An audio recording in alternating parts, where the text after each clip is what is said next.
Hello दोस्तों, कैसे हैं आप सब। हमारी कहानियां देखने के लिए हमारे चैनल को सब्सक्राइब कीजिए और हाँ, बेल आइकॉन पर क्लिक करना मत भूलिएगा। रात के 10 बज रहे थे।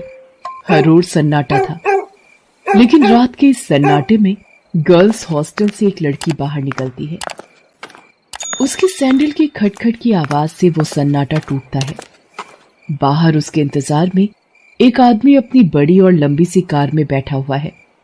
वो उसकी कार के पास जाती है और उसके शीशे पर नॉक करती है। शीशा खुलता है। लड़की अंदर बैठे शख्स से पूछती है, दिवाकर मित्तल। अंदर बैठा आदमी सहमति में अपना सिर हिलाता है। फिर वो लड़की, जिसका नाम शोभा था, वो उसकी गाड़ी में उसकी बगल वाली सीट पर बैठ जाती है। दिवाकर मित्तल उसके चेहरे की ओर मुस्कुराकर देखता है और कहता है, जैसा सुना था वैसी ही हो तुम, बहुत तीखी, लाल मिर्च की तरह। दिवाकर मित्तल के पैर कार के एक्सीलेटर पर जाते हैं और पल भर में कार हवा से बातें करने लगती है। थोड़ी देर बाद वो कार शहर के एक सबसे बड़े 5 स्टार होटल में प्रवेश करती है। दिवाकर मित्तल पार्किंग में अपनी कार लगाता है और होटल के रिसेप्शन पर जाता है और अपनी प्री बुकिंग के बारे में बताता है। दिवाकर अपने रूम की चाबी लेता है और शोभा के साथ उस कमरे में जाता है। दिवाकर दरवाजा बंद करता है और शोभा से पूछता है, कुछ लोगी तुम, पीने या खाने में? आप जो भी मंगा लीजिए। दिवाकर होटल के कमरे में लगे फोन से रिसेप्शन पर कॉल करके अपना ऑर्डर देता है। थोड़ी देर में वेटर ऑर्डर लेकर आ जाता है।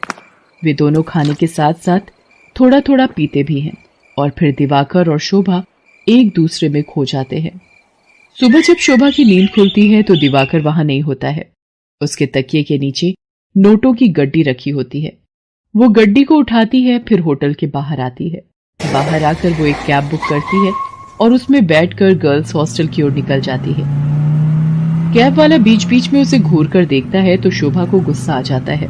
क्या देख रहे हो, क्या देख रहे हो बार बार पीछे मुड़कर? आगे देखकर गाड़ी चलाओ, नहीं तो अभी तेरी कंपनी में फोन करूंगी, फिर सारा घूरना निकल जाएगा। कैब वाला शोभा की बातों से डर गया। शोभा कैब की खिड़की से बाहर देखती हुई जा रही थी और मन ही मन खुद से बातें कर रही थी। सब कुछ कितना फेक है ना यहाँ, सब कुछ। कौन आदमी कौन सा चेहरा लगाए घूम रहा है, किसी को पता नहीं है। मैं भी तो पिछले कई महीनों से एक नकली चेहरा लगाए घूम रही हूँ। सच कहूं तो घिन आती है मुझे उस चेहरे से, दम घुटता है मेरा। लेकिन अब इस चेहरे के बिना मैं रह भी तो नहीं सकती। ये कहानी है जमालपुर की रहने वाली शोभा की। शोभा शहर के एक हॉस्टल में रहती है और इंजीनियरिंग की पढ़ाई कर रही है। वो 8 महीने पहले ही शहर आई है। शोभा के पिता दीनदयाल उससे बहुत प्यार करते हैं। उसे अब भी याद है जब वो ट्रेन में बैठकर शहर आ रही थी तो। क्या बाबा, आप इस तरह बच्चों की तरह रोएंगे तो मैं शहर कैसे जाऊंगी? क्या कहूँ शोभा, 5 बरस की थी तू जब तेरी अम्मा तुझे गोद में डालकर हमेशा के लिए हम सबको छोड़कर चली गई। तब से तुझे ही देखकर जिया है। जानती हूँ बाबा। सोचा था कि एक बार ही तुझे विदा करूंगा जब तेरी शादी होगी, लेकिन शादी के पहले ही। ये कहकर दीनदयाल शोभा को गले लगाकर फिर से फूट फूट कर रोने लगा। ठीक है बाबा, मैं नहीं जाती हूँ शहर, यही रहती हूँ आपके पास। लेकिन आप ही तो हमेशा जिद करते हैं कि तुम्हें खूब पढ़ना है, बहुत बड़ा आदमी बनना है। अब आगे की पढ़ाई गांव में तो नहीं हो सकती, तभी तो मैं शहर जा रही हूँ। ठीक है, मैं ट्रेन से उतर जाती हूँ। उसी समय ट्रेन की सीटी बजी। दीनदयाल जल्दी से ट्रेन से उतरा। ट्रेन ने कुछ ही देर में रफ्तार पकड़ ली। शोभा ट्रेन से आगे निकलती गई और दीनदयाल पीछे छूटता गया। शहर में शोभा गर्ल्स हॉस्टल में रहने लगी और अपनी पढ़ाई करने लगी। उसकी रूम पार्टनर थी रेखा। रेखा का बैकग्राउंड भी शोभा की तरह ही था। उसके पिता नहीं थे। उसकी माँ दूसरों के खेतों में काम करती थी। बहुत कठिनाई से गुजर बसर होता था। एक दिन की बात है, शोभा कमरे की सफाई कर रही थी तो उसे रेखा के तकिए के नीचे से नोटों की गड्डी मिली। इतने सारे पैसे, ये यहाँ कैसे आए? रेखा उस समय नहा रही थी। जब वो नहाकर बाहर आई तो शोभा ने उससे पैसों के बारे में पूछा, लेकिन रेखा ने उसकी बात का सही सही कोई जवाब नहीं दिया। आश्चर्य तो हुआ, क्योंकि वे दोनों अच्छे दोस्त थे। कुछ बात तो है जो रेखा मुझसे छिपा रही है, लेकिन क्या?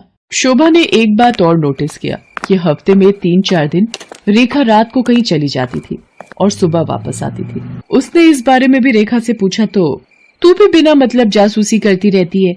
तू अपने काम से काम रखना। मैं कहाँ जाती हूँ, क्यों जाती हूँ, हर चीज का हिसाब देना जरूरी है क्या? ये जरूरी तो नहीं, लेकिन कल को हॉस्टल की वार्डन को पता लग गया कि तुम रात रात भर बाहर रहती हो तो क्या होगा? तुझे पता है ना वो कितनी स्ट्रिक्ट है। तो उसकी फिक्र मत कर, मैं संभाल लूंगी उन्हें। धीरे धीरे शोभा ने रेखा की लाइफस्टाइल में बहुत तब्दीली देखी। वो महंगे से महंगे कपड़े और जूते खरीदती, लेटेस्ट मोबाइल फोन रखती, उसका जब जो मन करता वो करती। शोभा उसकी लाइफस्टाइल से बहुत प्रभावित हो गई।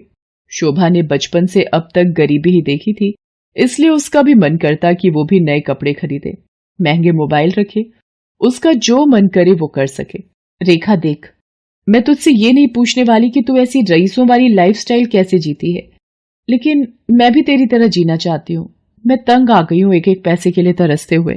पहले तो रेखा टाल मटोल करती रही, लेकिन फिर उसने सच्चाई बता दी कि वो एक कॉल गर्ल का काम करती है।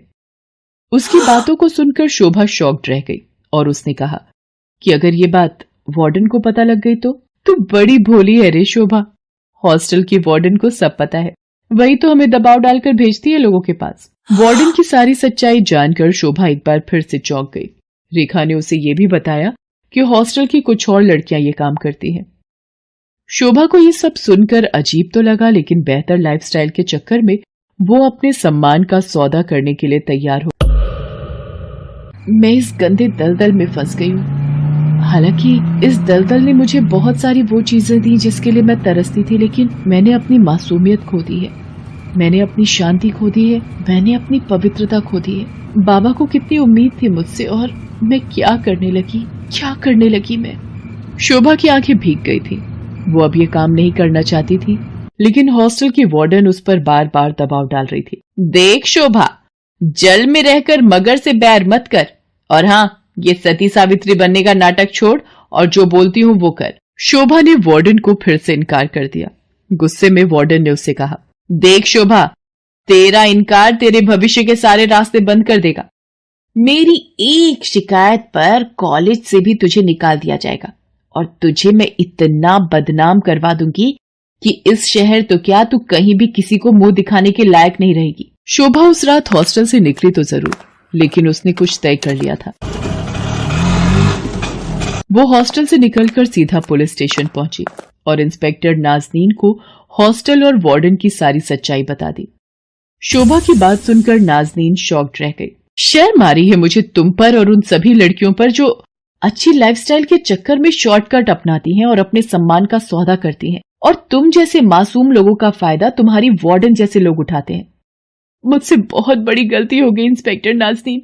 मुझे खुशी है कि तुम्हें अपनी गलती का एहसास तो हुआ, लेकिन ये गलती कोई और ना करे और तुम्हारी वार्डन किसी और का फायदा ना उठाए। इसके लिए इस पूरे रैकेट को तोड़ना पड़ेगा।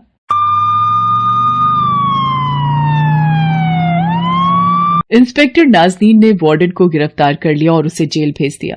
जिस वार्डन पर लड़कियों की सुरक्षा की जिम्मेदारी थी, वो उनका सौदा करने लगी थी। इस बात को सुनकर पूरा शहर सन्न रह गया। आज शोभा इंजीनियरिंग के लास्ट ईयर में है और वो बहुत ही मेहनत से अपनी पढ़ाई कर रही है। आखिर उसे अपने बाबा का सपना जो पूरा करना है। हेलो दोस्तों, कैसे हैं आप सब? हमारी कहानियां देखने के लिए हमारे चैनल को सब्सक्राइब कीजिए और हाँ, बेल आइकॉन पर क्लिक करना मत भूलिएगा।